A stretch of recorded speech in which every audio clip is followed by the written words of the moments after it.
Ambati silks Kanchipuram sari store now in Vijayawada. Exclusive పట్టు saris, సల్వాస్ and lehengas. Suman TV ప్రేక్షకులకు నమస్కారం. ప్రస్తుతం మనతో పాటు ఉన్నారు సంకల్ప మందిర్ నిర్వాహకులు, ప్రముఖ జ్యోతిష్యులు బ్రహ్మశ్రీ నందిబట్ల శ్రీహరి శర్మ గురువు గారు. వారితో మాట్లాడదాం. గురువు గారు నమస్కారం. గురువు గారు, వాగర్థ వివ సంపృక్తౌ వాగర్థ ప్రతిపత్తయే జగతః పితరౌ వందే పార్వతీ పరమేశ్వరౌ. ఆదిత్యాయ చ సోమాయ మంగళాయ బుధాయ చ గురుశుక్రశనిభ్యశ్చ రాహవే కేతవే నమః. శృంగేరి జగద్గురు పీఠాధిపతులకి, కంచి పీఠాధిపతులకి నమస్కారములు తెలియచేసుకుంటూ కార్యక్రమాన్ని ప్రారంభిద్దాం. గురువు గారు, మరి శని త్రయోదశి 14న అంటున్నారు. ఏ రాసుల వారి మీద ప్రభావం ఉంటుంది, ఏం పరిహారాలు పాటించాలి అంటారు? ఆ వివరాలన్నీ తెలియజేస్తారా గురువు గారు? తప్పకుండానమ్మా. ద్వాదశి తిథి మధ్యాహ్నం 3:24 వరకు ఉంటుంది. కొన్ని పంచాంగాలు 3:47 వేశారు. సూర్యోదయానికి త్రయోదశి లేదు కదా, ఎలా శని త్రయోదశి అవుతుందని చాలామంది సంకోచం వ్యక్తపరుస్తున్నారు. శని త్రయోదశి పర్వదిన పుణ్యకాలము అనంటే సాయంకాల ప్రదోష కాలానికి సంబంధించి త్రయోదశి తిథి ఉన్నప్పుడు అది మహాత్రయోదశి పర్వదిన పుణ్యకాలము అని అంటారు. ఇది చాలా విశిష్టం. కొన్ని సందర్భాల్లో ఇది చాలా రేర్గా వస్తుంది. అందున మాఘమాసములో శివరాత్రి ముందు రోజు రావడం అనేటువంటిది చాలా పుణ్యప్రదమైనటువంటి తిథిగా చెప్పవచ్చు. ప్రస్తుతం శని మీనరాశిలో సంచారం చేస్తున్నటువంటి కారణం చేత కుంభ, మీన, మేషరాశి వారికి ఏలిన నాడి శని ప్రభావము, మిథున రాశి వారికి కంటక శని ప్రభావం, సింహరాశి వారికి అష్టమ శని ప్రభావము, ధనుస్సు రాశి వారికి అర్ధాష్టమ శని ప్రభావము, అలాగే కర్కాటకము మరియు వృశ్చిక రాశి వారికి యోగ శని ప్రభావము, కన్యా రాశి వారికి దాంపత్య శని ప్రభావం. వెరసి మేష, మిథున, కర్కాటక, సింహ, కన్య, వృశ్చిక, ధనుస్సు, కుంభమీన రాశుల్లో జన్మించినటువంటి వారికి ఈ సంబంధించినటువంటి శనిదోష ప్రభావం ఉంటుంది. కావున ఏం జరుగుతుంది శనిదోష ప్రభావం అంటే, గత జన్మలలో చేసినటువంటి పాపకర్మలని ఈ జన్మలలో కష్టాల రూపంలో అనుభవించడం జరుగుతుంది. వీక్షించేటువంటి ప్రేక్షకులు కూడా గుర్తుపెట్టుకోవాల్సినటువంటిది ఏంటంటే, కష్టాలు అనేటువంటివి ఏదో మాయమైపోవమ్మా, కానీ కష్టాల నుంచి భరించగలిగే శక్తి మనకు ఆ శనీశ్వరుడు అనుగ్రహిస్తాడు. చాలు. గురువుగారు, ఒకేసారి మ్యాజిక్ కాకుండా ఇలా. కాబట్టి ఇక్కడ ఈ శని త్రయోదశి సందర్భంగా జరిగేటువంటి నష్టాలు సాధారణంగా మానవులకు ఎలా ఉంటాయంటే, ముఖ్యంగా ఆరోగ్యం మీద దెబ్బతీస్తుంది.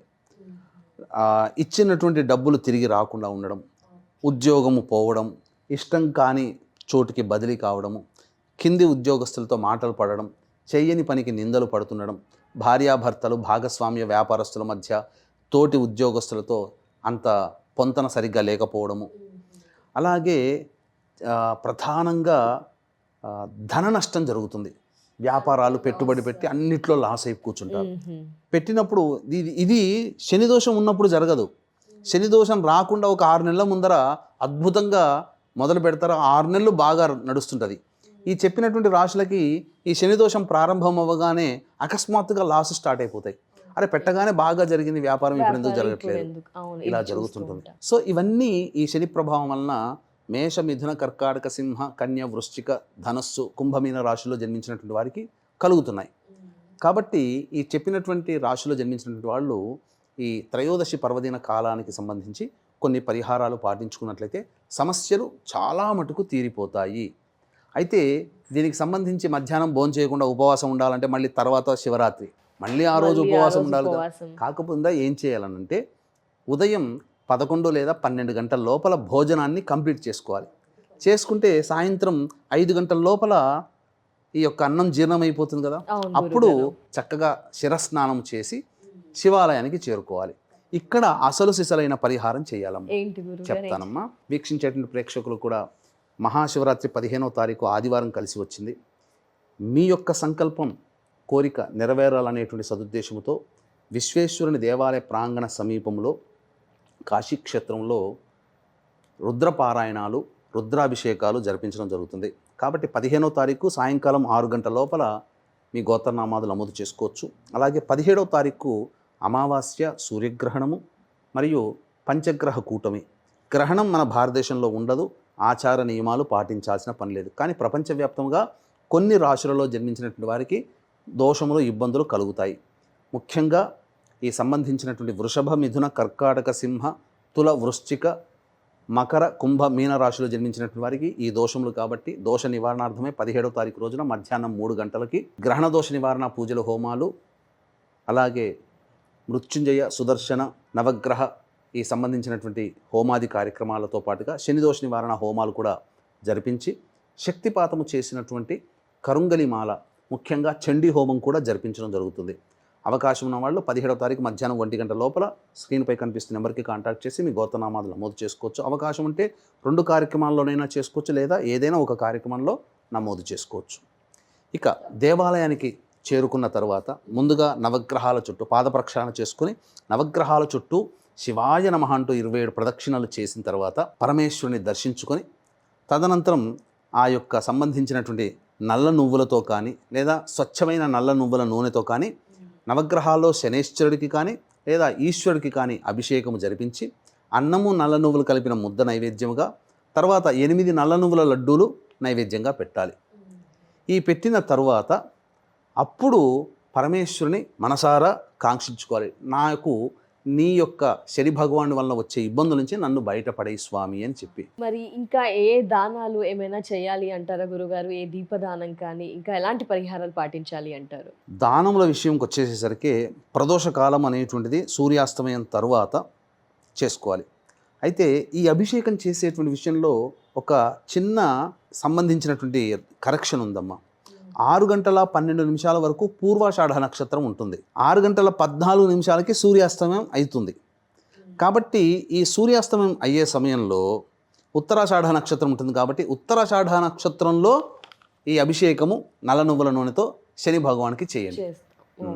6 గంటల 14 నిమిషాల తర్వాత ప్రదోషకాలం ఇంకా 7:30, 8 గంటల వరకు ఉంటుంది. కాబట్టి అభిషేకం జరగగానే ఒక మంచి బ్రాహ్మణుని పిలిపించుకొని చక్కగా బ్రాహ్మణుడికి నల్ల నువ్వులు, నల్లబట్ట, ఇనుపబాని, మేకు, పత్తి, గింజలతో ఉన్న పత్తి, బెల్లము, అలాగే గళ్ళ ఉప్పు, ఇవన్నీ ఆ బ్రాహ్మణుడికి సంకల్పం చెప్పి దోషం తొలగిపోవాలని ఆ బ్రాహ్మణుడికి దక్షిణతో సహా దానం ఇవ్వండి. నల్ల నువ్వుల నూనె కూడా కావాలి. ఇది దానం ఇవ్వాలి. ఈ దానం ఇవ్వడానికంటే ముందుగా దేవాలయంలో రావి చెట్టు కానీ, మారేడు చెట్టు కానీ, జమ్మి చెట్టు కానీ, అలాగే మర్రి చెట్టు కానీ ఉంటాయి సహజంగా. ఆ దేవాలయంలో ఉన్నటువంటి చెప్పినటువంటి చెట్టు దగ్గర మొదట్లో ఒక విస్తరాకు మీద ఒక 1/4 కిలో 1/2 కిలోనైనా నల్ల నువ్వులు రాశిగా పోసి దాని మీద 3 తమలపాకులు పెట్టి ప్రమిద పెట్టి నల్ల నువ్వుల నూనెతో దీపారాధన చేసి తదనంతరం ఈ చెప్పినటువంటి ద్రవ్యాల్ని దానం ఇచ్చి కాళ్ళు చేతులు ఆ దేవాలయంలో కడుక్కొని వెనక్కి తిరిగి చూడకుండా ఇంటికి వచ్చేయాలి. ఇది పరిహారం అమ్మ. ఈ రాసుల వారు చేసుకుంటే సరిపోతుంది. ఇంకొక పరిహారం కూడా ఉంది.